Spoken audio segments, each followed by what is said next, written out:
If any of you are budding writers and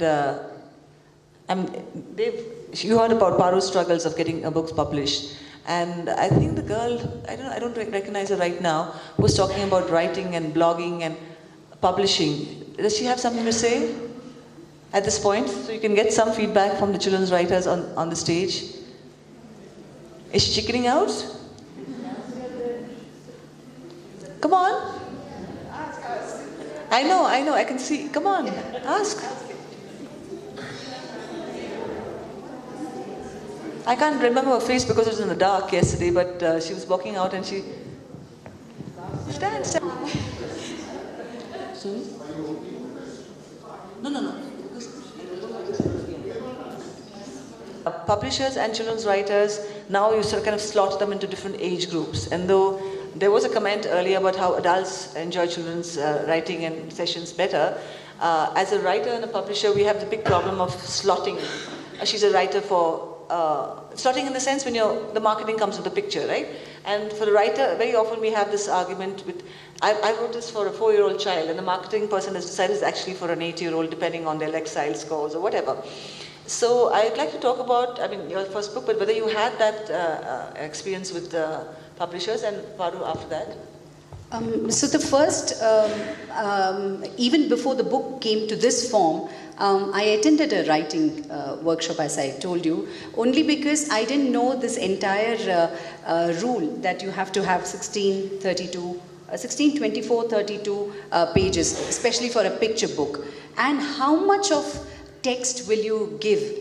So if there is something that your protagonist or your character is already doing, why have a text on top of that? So that is point number one. So to balance it out, but to answer your question, many of the times it's the parents who pick up the book because the child has not yet started reading on his own, still needs that help. So it has to be friendly to the mother or the father who's reading it also.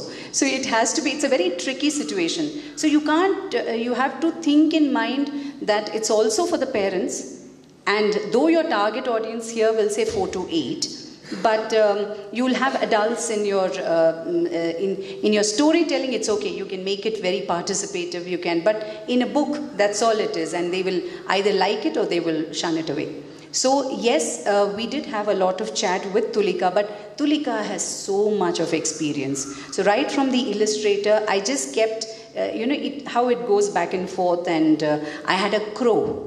And of course, savannas, Africa, they don't have a crow. So they said, can we substitute it with a parrot? So these kind of things went back and forth, which I wouldn't have thought of. When you're just writing, you'll say a child would like, because he's seeing a crow, and that's okay, he can even see a parrot. So these kind of things, I think the publisher has a big role to play, because especially for first-time authors like me, I would have, I really welcomed a lot of their suggestions, though I still stuck to Ostru, because it's gone into 8 languages, plus English. So in Gujarati, it's called any Gujarati here? Shamruk Murg. So, and we call it Shamru. Okay, because that's the short form. In Tamil, it is Nirippu Kori, and we called him Neppu. Then I think in Bengali it's called Utapaki, but we couldn't call Uta. So we made him. So these kind of things, and only that many languages. So you have to have that leap of faith and trust that people like Tulika, they know their work. And yes, to bracket it is their, they gave me a lot of advice, because I would have just said, I wouldn't have even put an age there, I would have asked the parents to take the decision. Ideally, as a publisher, we'd like to do that, but what should I say, the role that marketing plays is something that you can't really ignore, because they're the ones who have to ultimately sell the book. So there's constant battle, especially if you're a writer yourself, and you'd much prefer letting your book, it's really not fair on the writer, I feel. And you're always seen as, because you're a writer, you take the side of the illustrator, you want to pay a writer more because you're a writer yourself. But I think it's sort of, I can't really put a price to something that I write and I said I want to publish. And so I'll obviously pay as much as I'm allowed to sign off on without having to go to the MD, right?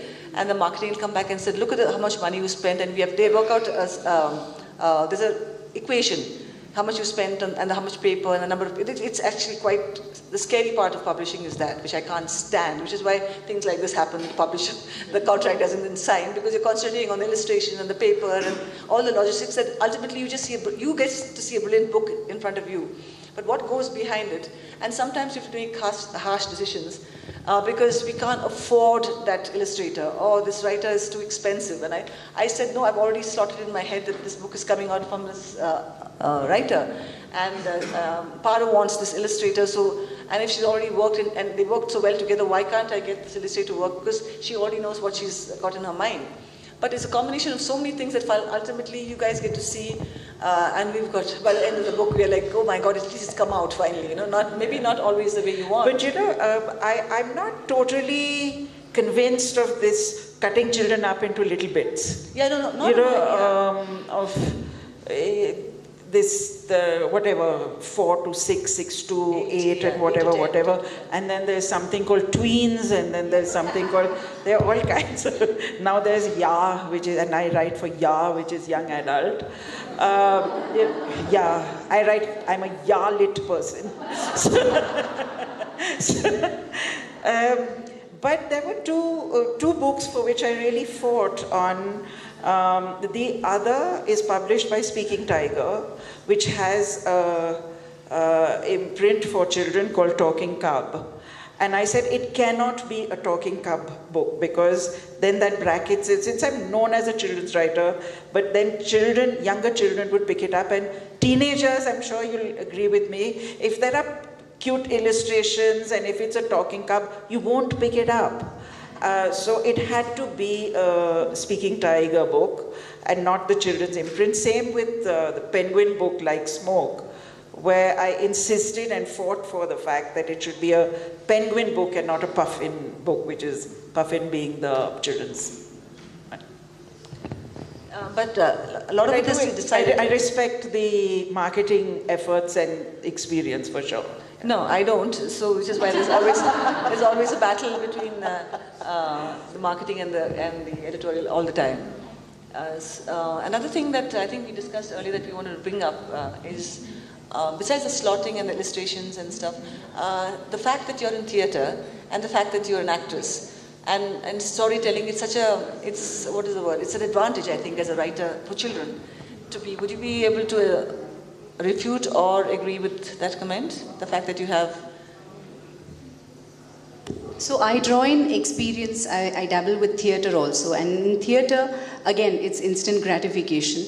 You have, I work with a group called Kriya Shakti, which is into monologues by women, and storytelling is also, so what happens is when these parents see my photo, they'll say, hey, Gillil Amma, Vijayod Amma vandirka, come, we'll go for that, okay? The child he won't have even seen Gilli. He hasn't seen any of my movies. He comes only for the story. So they come, and I think the biggest compliment I have ever received is, from now on you're not Gilli auntie, you're story auntie. That's it. So I'm like very, very happy listening to that. That means in that 1 hour of storytelling, if I've been able to connect with each of the child and the parents, of course, because some of the parents also come in, and they do not WhatsApp or look into Facebook, I consider myself very, very lucky. I think it's a 1 hour well spent for me as well as them. But what is the hook that I do? So I have to I add refrains. So these are the things that I add just to give you an example, I did a movie called Jeans, okay? And in Jeans, that was my second film, and I was acting as Aishwarya Rai's mother, and I have these big giants, S.V. Shekhar, all from the Tamil industry, Prashant, Lakshmi Amma, all of them are doyens, and here was my second film, and it was a very, very funny dialogue. And as soon as I finished my dialogue, it was a really long dialogue, Mr. S.V. Shekhar comes to me and he says, you have to always give a gap because you've said a very funny dialogue. You have to give a gap because the audience is going to laugh. But if you give a long gap, somebody will ride a cycle and go by. So that I always remember, because in the same thing applies to storytelling also. So you will do some, antics of monkey, and I do, and the kids laugh, and they will get up, and they'll be somewhere near my feet, and they'll also want to be monkey. Everybody wanted to be an ostrich. They also wanted. One parent wrote to me saying, she loved your book, but the flip side is she started talking like ostru. So these are the little things which I draw, and I'm not like, okay, what do I get from acting? What do I get taken from theatre? It's nothing. It just comes, I think it's an amalgamation of everything, and I think the end product should really look good, and it should connect with the children. So, and of course, music is a big connect. I love being a performance storyteller. I love sort of getting in there, the opportunity to take your words, your work to an audience and get that instant gratification where the response is coming immediately. And I do all kinds of mad things during that. And I think as writers, with all these literary festivals all over the country, the expectation for us to perform is growing. And we need to do that. In fact, I also do run some workshops for writers on how to take your work and present your work. Nobody's acting here. Mrs. Muthanna, please put your hand up first. There it is.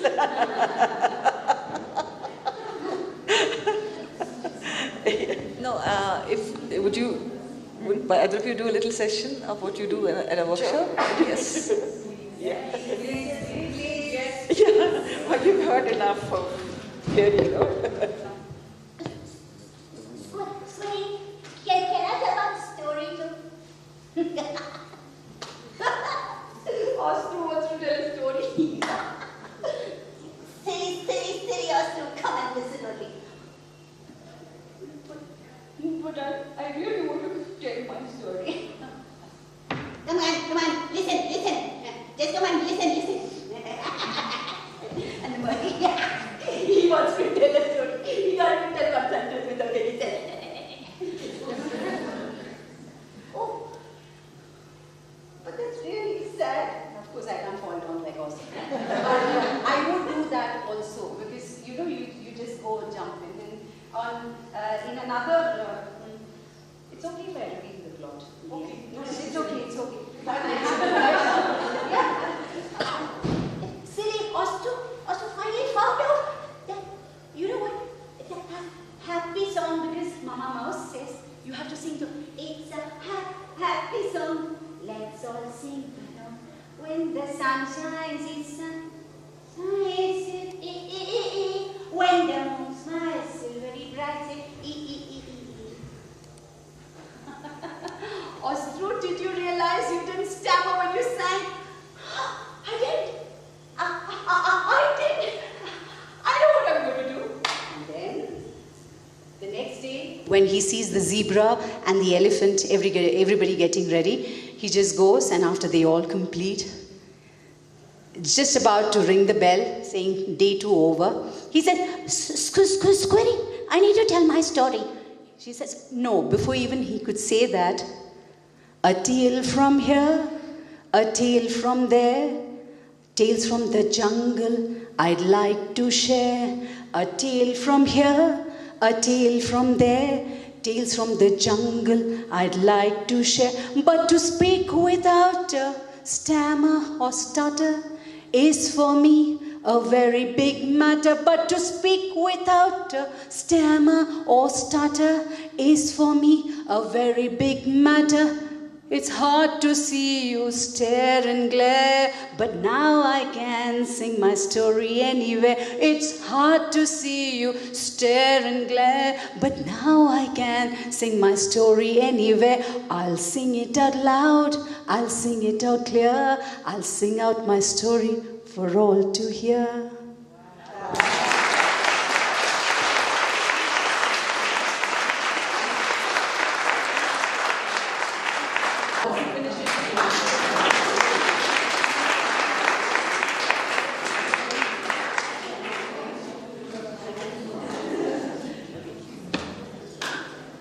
So this is Wingless.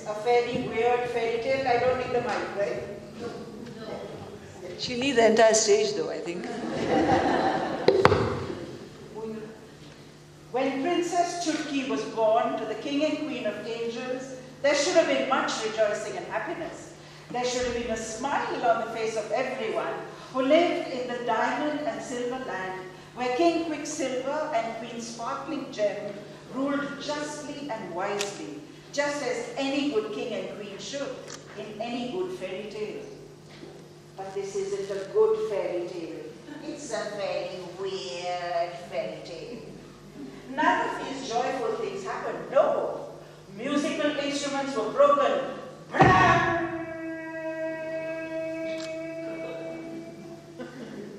Foods that cooks had been preparing for weeks and weeks were thrown away for kawas and kuttas and billies to feed on.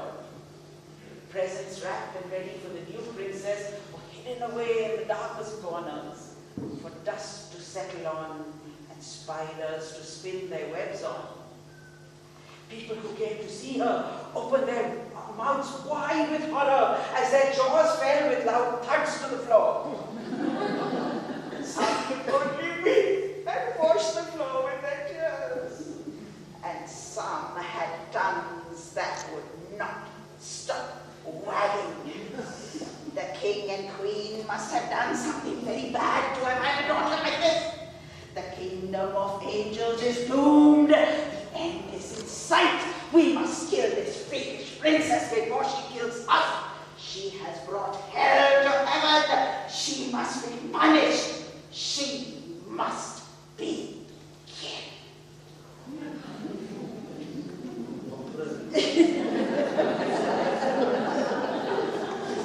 Well, I'm going to skim over a little bit. So Nanima is called because she's 1,003 years old. She was completely deaf, you see. So she hadn't heard the wagging tongues and shouting voices. She only saw with amazement people splashing about in silver streets instead of walking on silver streets. Because what has happened is that all the angels gather and they're shouting, "Kill her! Kill her!" You can imagine how much kids enjoy doing that. And get them all together and say, shout, "Kill her! Kill her!" And often, like, people from other places say, what's happening? So, all that global warming, can you imagine, when all these hot angry angels are in one spot?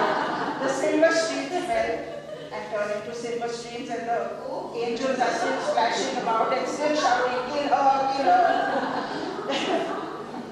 So Nanima sees these angels splashing about, and she hasn't heard anything. Must be some kind of new passion for fashion, she muttered to herself. She had seen passions for fashions come and go, never liked a single one.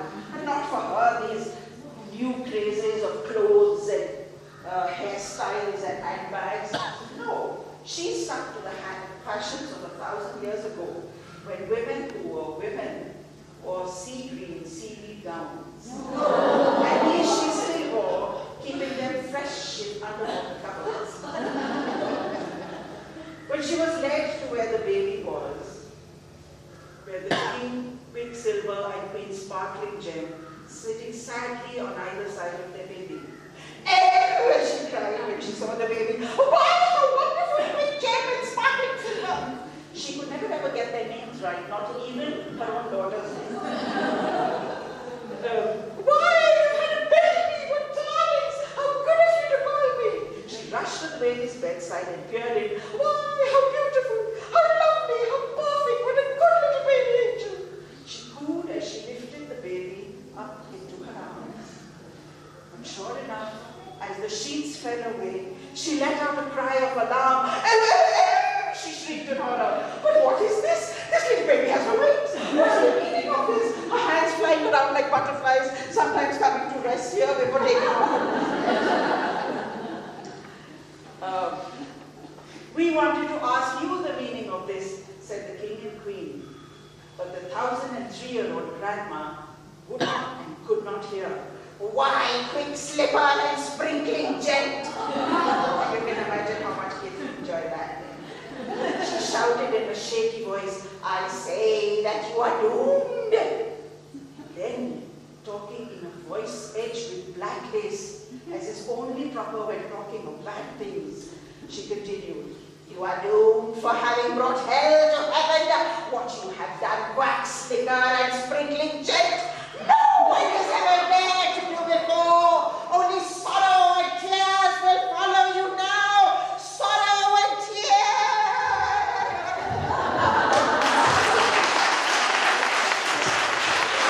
Come back, the session's not over.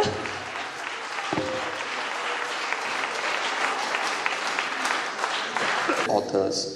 You did say rightly that probably the parents will buy the books first, but there would be a time at which the child would probably start reading by itself and then probably want to buy their own books. So I'm just wondering if you can just speculate on how the writing would change if it were a book to be bought by a parent and read out to a child, and how the child who is now independent would feel attracted to a book